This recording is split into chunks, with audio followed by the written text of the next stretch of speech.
गुलाम मुर्तजा, बताइएगा अब तक पेशरफ्त क्या कुछ हुई है, क्योंकि हमने ये सुना था कि 8 इंजीनियर्स हैं छोटे लेवल पर, उनको नौकरी से मुअत्तल कर दिया गया है। कोई बड़े लेवल पे भी इत्तलात हैं कि कुछ होगा? कोई जिस तरह हम चेयरमैन एनटीडीसी की बात कर रहे थे, या कुछ किसी और बड़े बंदे को इल्जामात मुर्द इल्ज़ाम ठहराया जा सकता है, या फिर पहले की तरह होता है छोटे लोगों को मुअत्तल कर देंगे नौकरी से और उसके बाद रिपोर्ट एक आएगी और इसी तरह ही वाजबी सा जो होगा अमल होगा एंड दैट इज इट?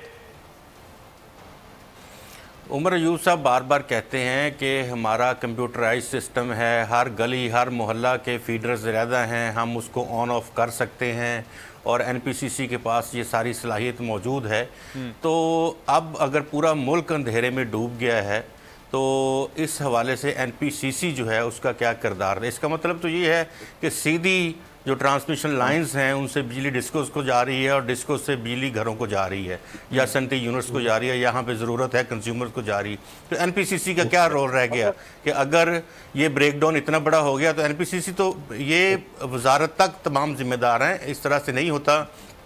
और ये कोई इतनी छोटी चीज़ नहीं है, मैं बताऊँ आपको, अगर खुदा ना खास्ता हमारी जो तनसीबात हैं वहाँ पे पैरेलल सिस्टम मौजूद ना हो, हमारे जो सेंसिटिव एरियाज़ हैं वहाँ पे सिस्टम मौजूद ना हो, हमारे जो यूनिट्स काम कर रहे हैं पूरे बॉर्डर्स के ऊपर वहाँ उसका मुतबादल सिस्टम मौजूद खासा ये 11:50-51 पे हुआ है, 10 मिनट बाद तब्दीली होनी है तारीख़ की और आप ब्लैक आउट में अगले दिन में दाखिल हो रहे हैं।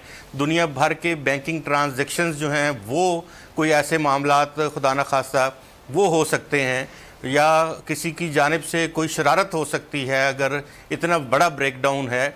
और दुश्मन तो आंखें खोल के बैठा हुआ है, हम अगर हमारे महकमा जो एनपीसीसी है उन्होंने आंखें बंद की हुई हैं। ये एक चीज़ नहीं है, क्या ये प्लान्ड था?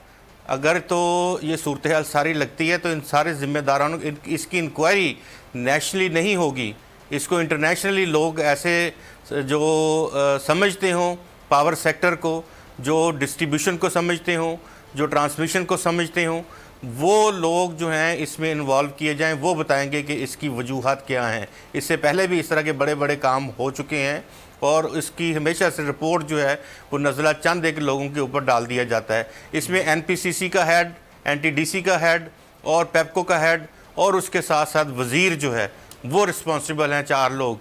ये पहले अपने आप को साइडलाइन करें, फिर ये कोई कमेटी बनाएं प्रोफेशनल्स की और बाहर से एक कंसल्टेंट हायर करें इसका, और ये बताएं कि इस तरह दफाई सिस्टम हमारा पूरी दुनिया में जाना पहचाना जाता है।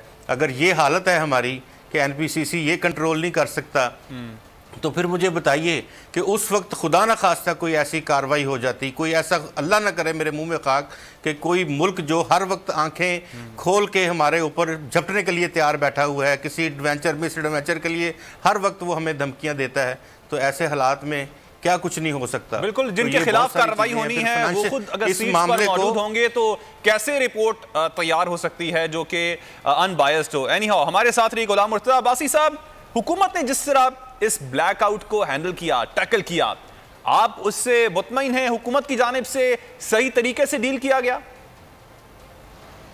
देखिए, मैं वही रेफर करूंगा कि इंडिया में जो ब्लैकआउट हुआ था, जो कि आधे इंडिया में था, जो पूरे नॉर्दर्न स्टेट में उत्तर प्रदेश से लेके हिमाचल प्रदेश से लेके कश्मीर तक और यूपी से लेके उधर, वो तो मतलब 2 मिनट में कवर हो गया था। ये क्या बात कर रहे हैं?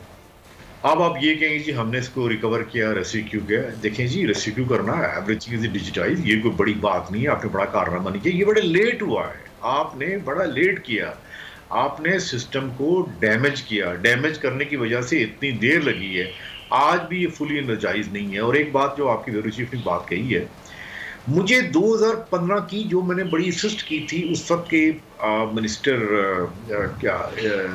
सेक्रेटरी वाटर पावर को, अभी तक उसकी रिपोर्ट आज तक नहीं आई, ना हमारा जो रेगुलेटर है नपरा ने किया। देखिए, एक बात सुन लीजिए बड़ी इंपॉर्टेंट, कहते हैं ये दुनिया में है, हमारे यहाँ नहीं है। Energy security is subset of national security. ये देख लीजिए कितनी इंपॉर्टेंट है। आपकी बिजली गई, आपकी ट्रांजैक्शंस, आपका पूरा पाकिस्तान पैरालाइज हो गया। मैं तो कहूँगा कि कितने लोग जो कि इस वक्त ये पेना कवर्ड में थे और जो वेंटिलेटर पे थे, उनके ऊपर क्या गुजरी होगी, कितने लोगों की डेथ हुई होगी, ये अभी रिकॉर्ड हमारे पास नहीं पता। एक पाकिस्तान पत्थर दौर में चला गया है। बिल्कुल, वो तो अच्छी बात थी कि इतवार था, अगर वर्किंग डे होता तो बैंक्स का निजाम सारा तहस नहस हो जाता। ऑफ कोर्स हमारा चीजें बहुत सी जो थी वो बहुत अजीब तरीके से मुतासर होती। देखिए ना, हमारे लैपटॉप, हमारे मोबाइल किससे चलते हैं? ये बिजली से चलते हैं। हमारा तो पूरा सिस्टम कोलैप्स हो गया। हम तो स्टोन एज में चले गए, पत्थर के जमाने में चले गए। इसके जिम्मेदारों के लिए कुछ बंदों को। वैसे अब्बासी साहब, जो ब्लैकआउट यूजुअली होता है, अब जिस तरह हम लोग 2015 के ब्लैकआउट की बात इससे पहले कर रहे थे, जो कि पाकिस्तान में ही आया, 2001 में और 12 में तो इंडिया में आया था, बट ओवरऑल टाइम कितना लगता है ब्लैकआउट से रिकवर होने में? 2 घंटे लगे थे इससे पहले 2015 में जो बड़ा ब्लैकआउट हुआ था, तो इस बार 18 घंटे में क्यों लगे सारी ट्रांसमिशन लाइंस को बहाल करने में और चीजों को वापस लाने में? मेरा ख्याल है यहाँ पे देखने कि आपका सिस्टम पूरा कोलैप्स हो गया। खैबर से लेकर कराची तक आपका नेशनल ग्रिड के ऊपर एक बल्ब नहीं चल रहा था, तो इसको दोबारा रीइंस्टेट करने में टाइम शायद इतना ही लगता है। वो भी सिस्टम, वो भी इसकी कैपेबिलिटी के ऊपर सवाल के निशान है। क्या आपको इतनी देर लगी? क्या आपके पास कंटीजेंट प्लान था कि कहाँ से शुरू करना है? आपने वासिल से शुरू किया, फिर नीचे इधर तक कराए। ये इस तरह की कोई तैयारी नहीं थी। देखिए, यहाँ मैं आपसे पहले बात कर रहा था, एनर्जी सिक्योरिटी नेशनल सिक्योरिटी के कंपोनेंट है। हमने इसको इस हिसाब से देखा ही नहीं है। आप जो पहले बात कर रहे, देखिए पाकिस्तान कितना विनरेबल है, आप कितना नाजुक है। यहाँ पे एक पावर प्लांट को बाहर निकाल दें और कुछ करने की जरूरत ही नहीं है। ये पाकिस्तान तो पत्थर के जमाने में चला गया, बजाय कि आप ये कहें कि बम्बारमेंट करेंगे, ये करेंगे तो फिर ऐसे करेंगे। हमने तो पहले ही वो कर दिया। इसके जो जिम्मेदारान हैं, सेक्रेटरी वाटर एंड पावर और दूसरा रेगुलेटर नपरा, 2015 की 2001 की एक भी रेगुलेटर ने इंक्वायरी रिपोर्ट को नहीं पब्लिक किया, ना उनमें कैपेसिटी है। देखिए, आप वर्ल्ड टेलीविजन के ऊपर क्लैरिटी में कहें, बार बार कहें कि हमने ये नेशनल पावर रेगुलेटर की नपरा क्या बनाया हुआ है, इनका क्या काम था। ये जो पहले हुए थे, इसकी इंक्वायरी में पॉइंट आउट करते हैं कि सिस्टम में क्या फलाज है। ये नहीं कि बंदों को पेनलाइज किया, हमने चेक करना था हमारे सिस्टम में क्या क्या फलाज हैं, जो कि जायका ने बना के दिया था, जो कि H8 में नेशनल पावर कंट्रोल सेंटर में लगा। क्या इशू था, क्या प्रॉब्लम? मैं अभी एक और बात कहूंगा। देखिए, ये एक ब्लैंक और एक, आपको मैं क्या कहूं, ये ऐसे जालिम लोग हैं पाकिस्तान में जिन्होंने इस स्टेज तक पहुंचाया।